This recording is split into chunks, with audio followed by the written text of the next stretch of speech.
capacity as a PhD supervisor, here are some tips to help you prepare for your Viva. I think you really can't start early enough, or there is no too early a time to start preparing students. As a supervisor, my aim is for my student to walk into the Viva with the book under their arm, fully confident in the work in that thesis and fully in ownership of that work. How do we achieve that? Well, that's not achieved in the last month of the supervision time or the last 3 months or the last year. It's really throughout the supervision that that the construction work, if you like, is done to achieving that aim. I start preparing my students for the Viva around 6 months before of the thesis submission.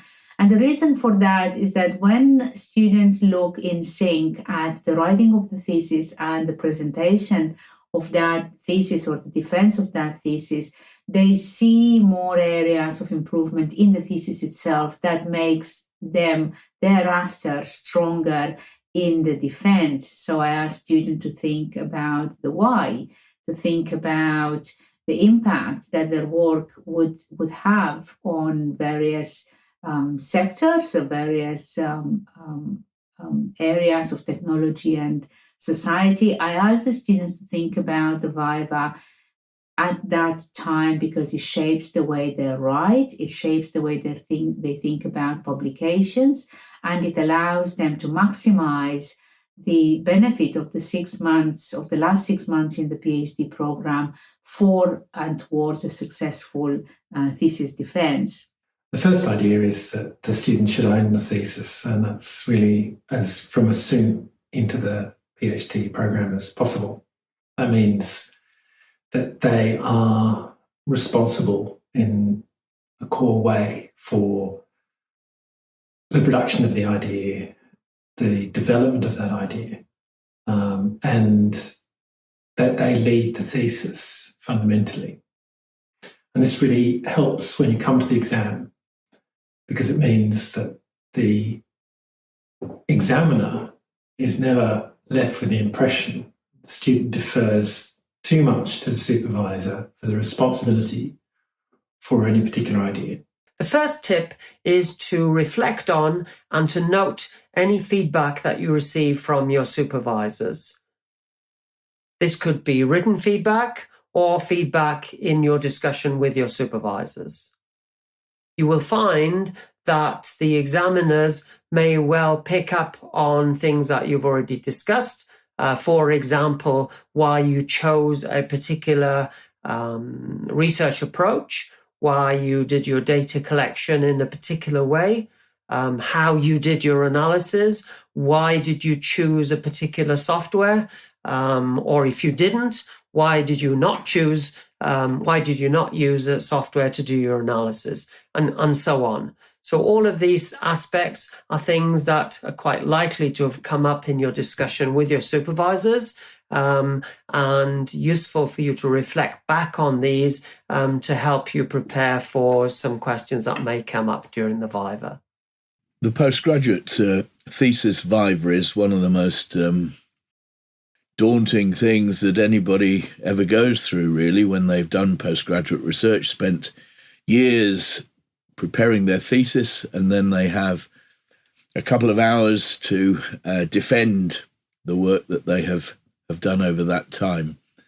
And I think you start preparing for a Viva almost at the very start of doing postgraduate work. So a good supervisory team will always be saying, this is the kind of question that you could well get in a Viva. That's the sort of thing that perhaps you should not do in a Viva, and so on and so forth. And that throughout that time, you are preparing the student for that moment where they enter a room with some serious-looking examiners and a chair who is responsible for governing procedure. I use confirmation Viva. I use supervisions and asking questions of what we're doing and what the results really mean and what we could be doing next and what we should be doing next. I'm very keen on transferring the decision making from myself to the student. So if the student has genuinely made the choices along the way in terms of what gets done and what doesn't get done, then the ownership is automatically there, and there's no risk of them suggesting in Viva that, oh, we did something because, oh, my supervisor said so. No, that's not what the Viva is about. In the Viva, it has to be their work and they have to have ownership of that, and the way for them to have ownership of it is for them to have genuinely directed the research along the way.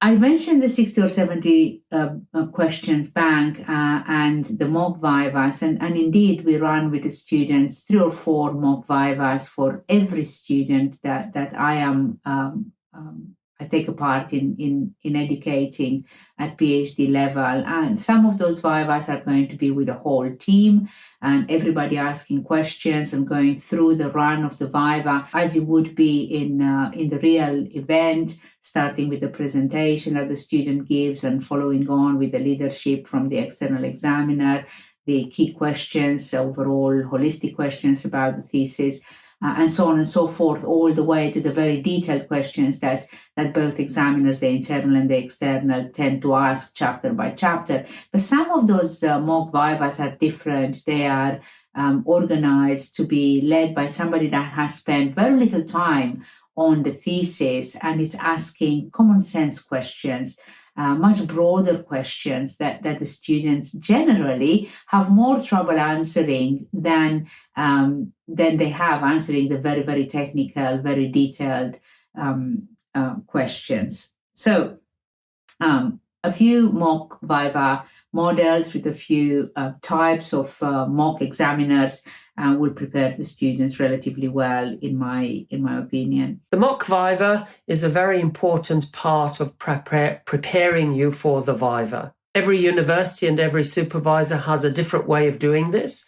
What I tend to do for my students is around about a week before the Viva, myself and my co-supervisor will play the role of examiners, and we will ask some generic questions to enable our students to respond to these questions in a semi-formal approach. We will then provide some feedback to our student in terms of how well they performed, and maybe some tips in terms of areas that could be improved.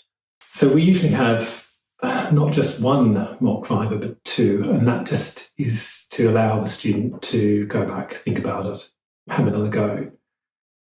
That's usually an important thing. So highly recommended. Don't just have one mock, have 2. That'll also give you a chance to fix any errors on your presentation and have another go at it. I found that with students that we did this with, that the final presentation that they did was really fabulous, and that made a big difference to the examiners and how they felt about the thesis in the end. We do give sample questions to the students, but I think that during the mocks we also probe on things like explain this graph, what's the most important part of the thesis. These sorts of questions are reasonably obvious, but are worth the student having a go at trying to answer before they get to the Viva.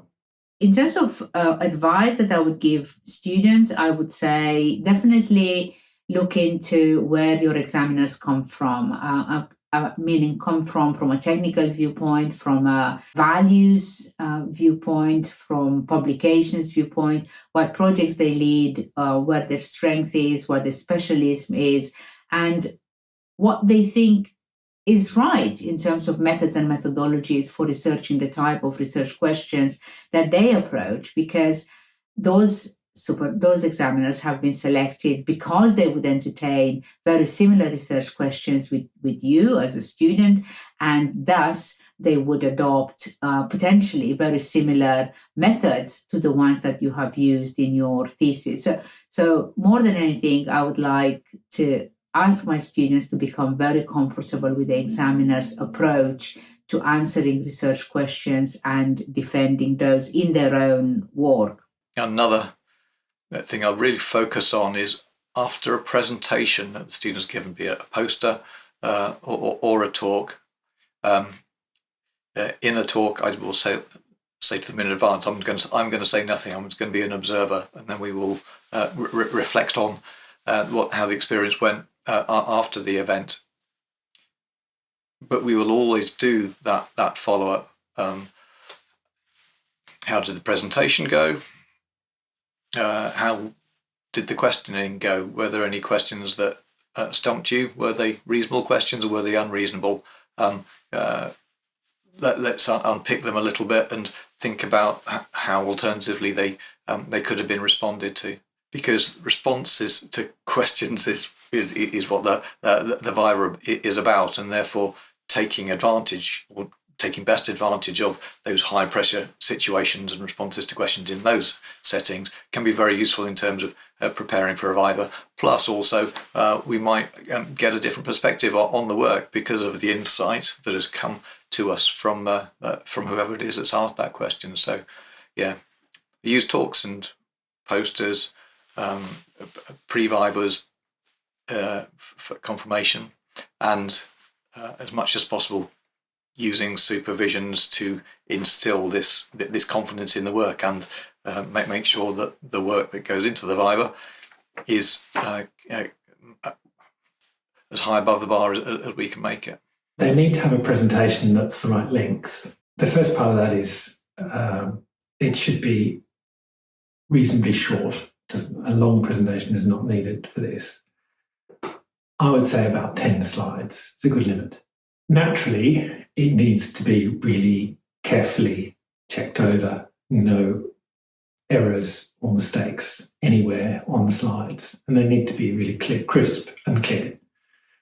And the presentation itself should just get across the ideas in broad form, rely on the examiner to have read the thesis and understand the content. For the actual event, a few tips. Remember, it is a defense. Remember that you have to show the worth of your thesis. You have to take responsibility of your thesis. You have to own your thesis, and you have to demonstrate that in everything that you say in that context. I'd point students particularly to the way they respond to the questions and the way they respond to the prompts that the examiners put to them. I think behavior is a very important part of a good Viva, and I think being less rushed, more tempered, and understanding that the examiners come to you from a very good place indeed, a place of wanting to understand, wanting to be curious, wanting to appreciate your work, that is essential. So take every question as a positive question, regardless of how it's formulated, and respond to it in the spirit of that positiveness. Respond to it to inform the examiner, not to argue with the examiner. But remember all of the time that this is your thesis. You are the expert in the room.